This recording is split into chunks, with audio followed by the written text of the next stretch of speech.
Delhi liquor scam దేశవ్యాప్తంగా సంచలనం సృష్టించిన ఈ కేసులో బీఆర్ఎస్ పార్టీకి చెందిన ఎమ్మెల్సీ కవిత ప్రధాన భూమిక పోషిస్తున్న విషయం తెలిసిందే.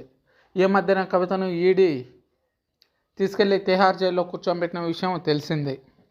లిక్కర్ స్కామ్ కేసులో బెయిల్ కోసం ఆశగా ఎదురుచూస్తున్న ఎమ్మెల్సీ కవితకి ఊహించని షాక్ ఇచ్చింది సిబిఐ. మద్యం స్కామ్ కేసులో కవితను విచారించేందుకు అనుమతి ఇవ్వాలంటూ రౌస్ అవెన్యూ కోర్టులో పిటిషన్ దాఖలు చేసింది సిబిఐ. అయితే సిబిఐ వేసిన పిటిషన్ను అంగీకరించిన కోర్టు కవితను విచారించేందుకు సిబిఐకి అనుమతి ఇచ్చింది.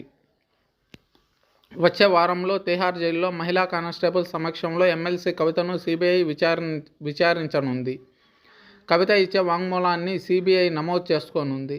జైల్లోకి ల్యాప్టాప్, స్టేషనరీ తీసుకెళ్లేందుకు సిబిఐకి రౌస్ అవెన్యూ కోర్టు అనుమతించింది. విచారణకు ఒకరోజు ముందు జైలు అధికారులకు సమాచారం ఇవ్వాలని సిబిఐకి కోర్టు ఆదేశాలు ఇచ్చింది. 41A కింద నోటీసులు. ఇటీవల ఢిల్లీ లిక్కర్ స్కామ్ కేసులో ఎమ్మెల్సీ కవిత పేరును నిందితురాలిగా ఛార్జ్షీట్లో సిబిఐ చేర్చింది. ఈ మేరకు నిందితురాలిగా పేర్కొంటూ 41A కింద సమన్లు పంపింది. ఇటీవల లిక్కర్ స్కామ్ కేసులో ఫిబ్రవరి 26న ఢిల్లీలోని తమ కార్యాలయానికి విచారణకు రావాలని సిబిఐ కవితకు నోటీసులు పంపిన విషయం తెలిసిందే. 2022లో ఎమ్మెల్సీ కవిత ఈ కేసుకు సంబంధించి హైదరాబాద్లోని ఆమె నివాసంలో సిబిఐ విచారణ చేపట్టింది. కవితకు బెయిల్ వస్తుందా? లిక్కర్ స్కామ్ కేసులో తిహార్ జైలులో ఉన్న ఎమ్మెల్సీ కవిత తన కుమారుడికి పరీక్షలు ఉన్నాయని, అందుకుగాను తనకు మధ్యంతర బెయిల్ ఇవ్వాలని రౌస్ అవెన్యూ కోర్టులో పిటిషన్ దాఖలు చేసింది.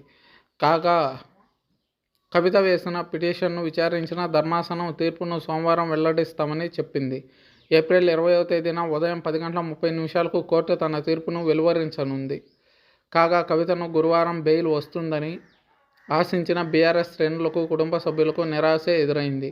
మరి కవితకు కోర్టు బెయిల్ ఇస్తుందా లేదా అనే ఉత్కంఠ నెలకొంది.